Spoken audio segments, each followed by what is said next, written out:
Okay, now that your Google Slides has appeared on your front page of your iPad, you are going to go to Seesaw just like you normally would. Okay, I skipped the whole login section just because you all know how to log into Seesaw already, so it's already opened and ready to go. Okay, you're going to touch on it just like you normally would. You're going to go to the link, but you'll notice it's going to open up a little differently. It's going to open up in Google Slides, which it does not normally do because you didn't have it on your front page before.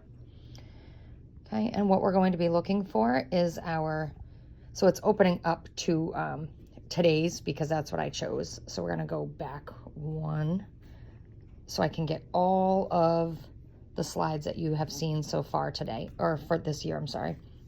And you're going to go looking for this daily calendar. Do not click in it, okay? But on the outside, there are 3 dots.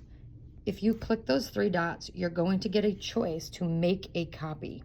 That is what you're looking to do. So when we click make a copy, okay, it's going to open, but it will say copy of at the top. So you'll know that you're working in your own document.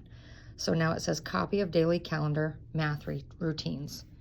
And that is how you will know that you are ready to make adjustments in this calendar. If you open it up on the front page the way that it is, it's my copy and it's a view only, and you will not be able to edit it. Okay, so this is what we're going to be working on this week, but I wanted you to see how you can access it for your child. And by making a copy of it, it allows you to adjust it. So each day you are able to work on these at home.